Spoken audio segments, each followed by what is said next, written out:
តើឥឡូវខ្ញុំចេញពីផ្ទះរបស់ខ្ញុំទីម៉ោងសងនេះហើយត្រឡប់វិលទៅកាន់មាតុភូមិកំណើតទឹកដីអច្ឆរិយៈរបស់យើងវិញដោយចេញពីផ្ទះរបស់ខ្ញុំដោយជិះតាក់ស៊ីចំពោះថ្លៃតាក់ស៊ីពីផ្ទះខ្ញុំទៅដល់ហ្វឹកក្រយណាហ្វឹកក្រយអេគិប្រហែលជាអស់1000ណា1000យេណានឹងឥឡូវមកដល់ហ្វឹកក្រយអេគិហើយ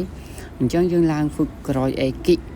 បន្ទាប់ពីយើងត្រូវយកអាវ៉ាន់ណាតាមផ្លូវថ្មើរជើងបន្តមកទៀតឆ្លងហើយយើងមកទិញសបត់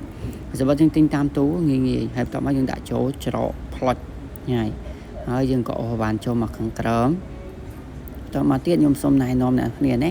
កាលនេះយើងទៅពលានហោះស៊ីសូកាជីចំណតលេខ2ណានេះកន្លែងលេខ2នេះបាំងសែនណាហើយបើយើងទៅហាម៉ាម៉ាស៊ឺលេខ3នេះប្រធានបាំងសែនអញ្ចឹងប្រយ័ត្នឲ្យមែនតើណាករណីទៅស៊ីស៊ូអូកាណានៅលេខ2ណាមកchơiចាំកន្លែងលេខ2តើណត់ប្រយ័ត្នម្ដងហើយម្ដងទៀតណានៅលេខ2ចង់ទៅពលានហោះស៊ីសូកាចាំលេខ2អញ្ចឹងនេះគឺរថភ្លើងមកហើយចាំនៅកន្លែងលេខ2ម្ដងហើយម្ដងទៀតហើយយើងចុះឆ្លងកាត់នេះចេញពីហ្វឹកក្រយយើងឆ្លងកាត់ខ្សែភ្លើងដូចជាអៃណូខាកេហ្គាវ៉ាគីកឹហ្គាវ៉ាខាណាយ៉ាជាដើមណាឆ្លងកាត់4នឹងដល់ខាណាយ៉ាគឺយើងចុះតែម្ដងតែបញ្ជាក់ឡើងវិញគឺយើងនៅក្នុងរថភ្លើងនឹងរហូតទៅក្នុងរថភ្លើងនឹងរហូតទៅតតែវាលោតអក្សរដូចដែលខ្ញុំឃើញបង្ហាញណាឃើញតតែវាលោតអក្សរថាខាណាយ៉ាណាចាំវាលោតអក្សរខាណាយ៉ាអានឹងចាំយើងចុះតើណត់វាដាក់សគីវ៉ាគីកឹហ្គាវ៉ាដែរអានឹងថារថភ្លើងជើងបន្ទាប់គឺនៅគីកឹហ្គាវ៉ាណាអញ្ចឹងរហូតទៀតយើងជិះមកផ្លែទៀតវាដាក់សគីវ៉ាខាណាយ៉ាដេសនេះអាហ្នឹងយើងត្រូវចុះហើយអញ្ចឹងថាដល់ចំណុចហ្នឹងគឺយើងចុះហ្មងឲ្យតែឃើញពាក្យសគីវ៉ាខាណាយ៉ាដេសអាហ្នឹងគឺដល់ហើយតិចទៀតវាដល់ហើយពេលវាដល់វាដាក់ម៉ាម៉ូណាកឹនេះម៉ាម៉ូណាកឹអាហ្នឹងគឺមានថាមកដល់ហើយអញ្ចឹងឥឡូវយើងចាប់ដើមចុះទៅហើយយើងចាំឲ្យវាបើកហើយយើងចុះដល់ពេលយើងចុះយើងដើរចេញធម្មតាមក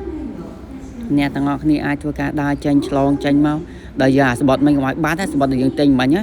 យើងត្រូវចេញដែរតាមដេកគឺឈិច្រកចេញតាមសញ្ញាប្រូញពណ៌លឿងប្រយ័ត្នចេញមកទីបំផុតយើងបានមកដល់ក្រៅហើយរថភ្លើងហ្នឹងតមកទៀតយើងចេញមកខាងក្រៅយើងចង់ជិះឡានក្រុងក៏បានតែខ្ញុំជិះតាក់ស៊ីដោយសារវាលឿនហើយមួយយ៉ាងក៏បានខ្ញុំវាច្រើនអញ្ចឹងខ្ញុំទីចាក់ទីទៅស្រួលហើយតាក់ស៊ីយើងអាចនិយាយថាស៊ីស៊ូអូកាគឺខូម៉ាដេអូនេហ្គាស៊ីម៉ាសអ៊ីការ៉ាដេស្កាថ្លៃប្រហែលចេះតែ2ឃ្លាហ្នឹងបានហើយរស់ហើយតមកយើងឡើងជិះតាក់ស៊ីមក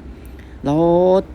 មកដល់គឺជិះតាមផ្លូវជើងចង់ថតចង់អីក៏បានឥឡូវទីបំផុតបានមកដល់ហើយពលានយន្តហោះស៊ីស៊ូអូកាគឺខូនេះពលានយន្តហោះស៊ីស៊ូអូកាអញ្ចឹងពលានយន្តហោះហ្នឹងតូចទេសារសម្រាប់ហោះក្នុងស្រុកណាហើយនឹងហោះទៅក្រៅស្រុកដែលឆ្លងកាត់ប្រទេសចិនប្រទេសកូរ៉េអីចឹងតាមជើងគេតែខ្ញុំឆ្លងកាត់តាមចិនតែទីបំផុតគឺយើងចូលមក check in ជាការស្រេច